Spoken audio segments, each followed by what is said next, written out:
Indian digital ecosystem में तेज़ी से ग्रोथ के लिए क्या मेन रीज़न है?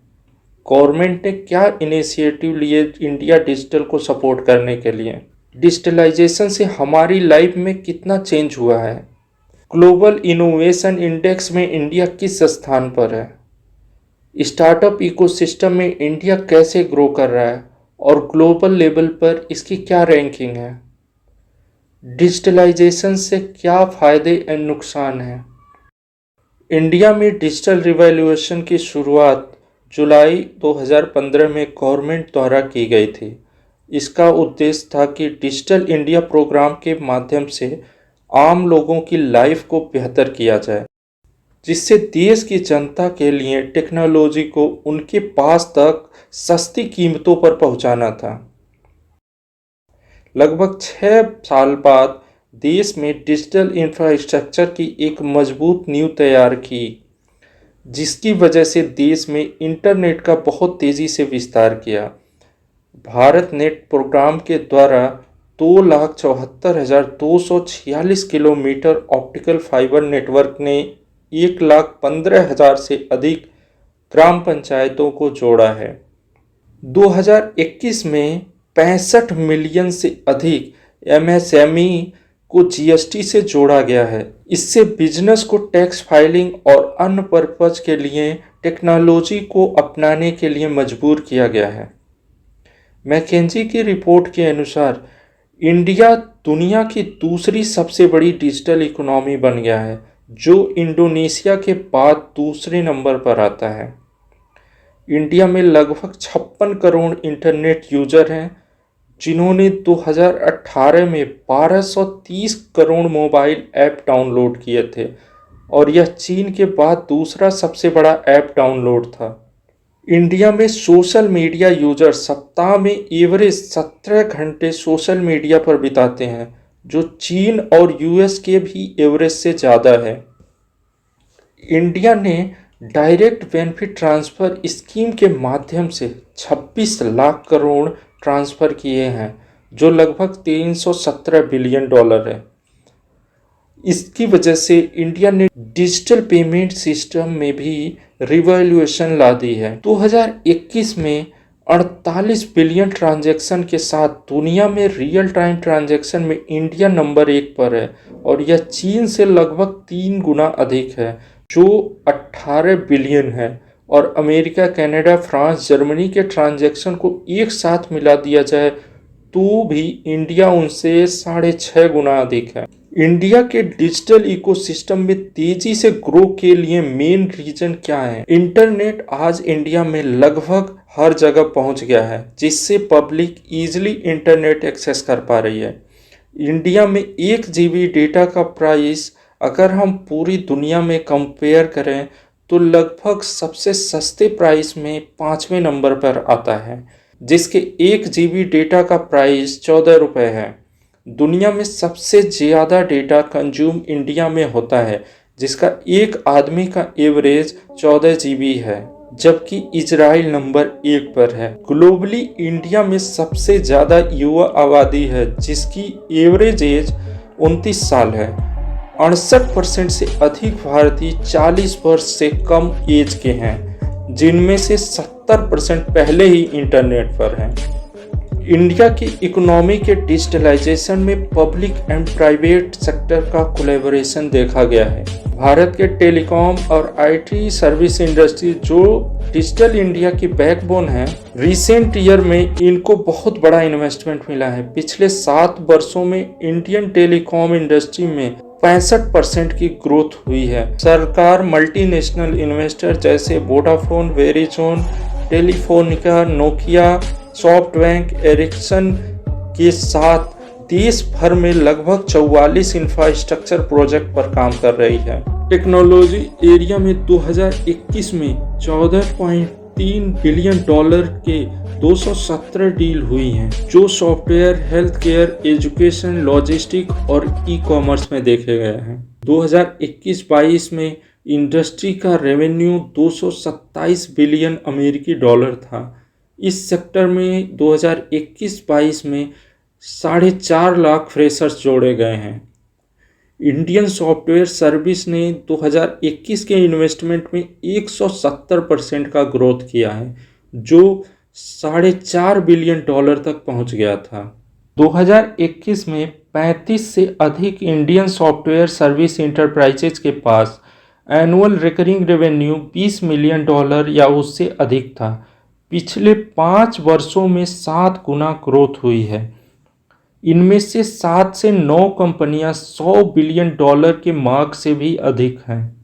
2016 से अब तक 60,000 से अधिक स्टार्टअप के साथ दुनिया का तीसरा सबसे बड़ा स्टार्टअप इकोसिस्टम बन गया है, जिसमें से 2021 तक 44 स्टार्टअप यूनिकॉर्न बन गई थी। मई 2022 तक इंडिया का यूनिकॉर्न वैल्यूएशन $333 बिलियन था, जिसमें मैक्सिमम यूनिकॉर्न इंडिया की मोबाइल फर्स्ट इकोनॉमी को टारगेट कर रहे हैं। डिलॉयट द्वारा एक रिसर्च के अनुसार करेंटली इंडिया में लगभग 75 करोड़ स्मार्टफोन यूजर हैं, जो 2026 तक 100 करोड़ स्मार्टफोन यूजर होने की उम्मीद है। गवर्नमेंट ने क्या इनिशिएटिव लिए डिजिटल इंडिया को सपोर्ट करने के लिए?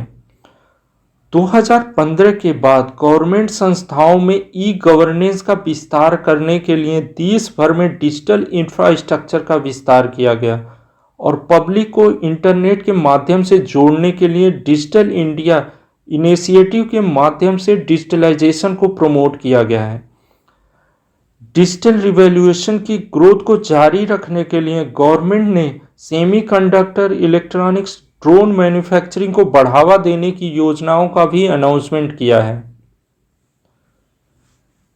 गवर्नमेंट के अनुसार open network for digital commerce से पूरी वैल्यू चेन को डिजिटलाइज करने की उम्मीद है। यह नेटवर्क डिजिटल इकोसिस्टम में गुड्स और सर्विस के एक्सचेंज के लिए सभी पहलुओं के लिए ओपन नेटवर्क का काम करेगा। ओएनडीसी प्लेटफॉर्म को 157 करोड़ का इन्वेस्टमेंट मिला हुआ है। 17 बैंक और फाइनेंशियल इंस्टीट्यूट से इस प्रोजेक्ट के पहले स्टेज के लिए इन्वेस्टमेंट किया है। गवर्नमेंट ने अफोर्डेबल और क्वालिटी इंटरनेट देने के लिए कई इन्वेस्टमेंट किए हैं। इन इन्वेस्टमेंट में Bharat net fibre project, 5G और 6G इंफ्रास्ट्रक्चर के डेवलपमेंट में इन्वेस्टमेंट शामिल है। गवर्नमेंट का डिजिटल पेमेंट इकोसिस्टम में सुधार करने की योजना है। रूरल इंडिया की सेवा के लिए यूपीआई को स्मार्टफोन पर उपलब्ध कराने पर जोर दिया है। एनपीसीआई इंटरनेशनल पेमेंट लिमिटेड ने यूपीआई का ग्लोबल लेवल पर विस्तार किया है, जिससे UAE, Nepal, Singapore, Saudi Arabia जैसे देश यूपीआई इकोसिस्टम को एक्टिवली यूज कर रहे हैं। इससे इंडिया के डिजिटल ट्रांसफॉर्मेशन को बढ़ावा मिलेगा और ग्लोबली देश को बेनिफिट होगा। 2022-23 के यूनियन बजट में गवर्नमेंट ने डिजिटल रुपीज की योजना का भी अनाउंसमेंट किया था। इंडियन गवर्नमेंट ने डेटा सेंटर के निर्माण के लिए भी इन्वेस्टमेंट बढ़ाने की योजना का अनाउंसमेंट किया है। देश की डेटा सेंटर कैपेसिटी 2024 तक 1.3 गीगावाट हो जाएगी, जो कि 34% कंपाउंडिंग एनुअल ग्रोथ रेट है। मुंबई और चेन्नई में 2024 तक देश की कैपेसिटी का 68% हिस्सा होने की उम्मीद है। पब्लिक की सहायता के लिए pan card, passport, voter ID card, educational marksheet जैसे इंपॉर्टेंट डॉक्यूमेंट को स्टोर करने के लिए एक डिजिटल लॉकर बनाया गया है और इसे गवर्नमेंट द्वारा 2017 में लॉन्च किया गया था। ORS पोर्टल पब्लिक को ऑनलाइन अपॉइंटमेंट, डॉक्टर और गवर्नमेंट हॉस्पिटल के लिए ऑनलाइन फीस का पेमेंट करने के लिए बनाया गया है। डिजिटल इंडिया के क्या फायदे हैं? बिजनेस को आसान बनाने के लिए गवर्नमेंट सर्विस को डिजिटल रूप से अवेलेबल कराना, सभी गवर्नमेंट डॉक्यूमेंट का डिजिटली एक्सेस कराना, सेल्स और टैक्स की अब आसानी से मॉनिटर की जा सकती है। रिटेलर अब मोस्टली टैक्स का पेमेंट करने से बच नहीं सकते क्योंकि मोस्टली ट्रांजैक्शन ऑनलाइन हो गई हैं। आधार को बैंक खातों से जोड़कर गवर्नमेंट अब सीधे बेनिफिशियरी को सब्सिडी ट्रांसफ़र करती है, जिससे मिडिल मैन या बिचौलिए का कोई कमीशन अब नहीं देना होता है। इससे लाखों लोगों को जॉब मिलने की अपॉर्चुनिटी है अगर आपको कैश निकालने के लिए बैंक जाना हो या एटीएम की लाइन में खड़ा होना हो या बिल पेमेंट करना हो, इन सभी कामों को करने में काफ़ी समय लगता था। कैशलेस ट्रांजैक्शन होने से अब समय की काफ़ी बचत होती है। कैशलेस इकोनॉमी ने करप्शन को भी कम किया है, जिससे घूसखोरी कम होगी, क्योंकि ज़्यादातर करप्शन कैश के माध्यम से ही होते हैं। कैशलेस पेमेंट से आपको कैश रखने की ज़रूरत नहीं पड़ेगी, जिससे कैश चोरी में कमी आएगी और ऑनलाइन पेमेंट करने पर आपके सभी तरह के पेमेंट रिकॉर्ड बैंक में रहते हैं। डिजिटल इंडिया से केवल फायदे ही नहीं, कुछ नुकसान भी होते हैं। ज़्यादातर एमएसएमई टेक्नोलॉजी को अपनाने में बहुत स्ट्रगल कर रहे हैं। दूसरे डेवलप्ड कंट्री की तुलना में हमारे देश में इंटरनेट स्पीड अभी बहुत स्लो है। डिजिटल टेक्नोलॉजी एरिया में मैन पावर की कमी है। डिजिटल क्राइम से बढ़ते खतरे को जानने और उस पर निगरानी करने के लिए साइबर सिक्योरिटी एक्सपर्ट की बहुत कमी है।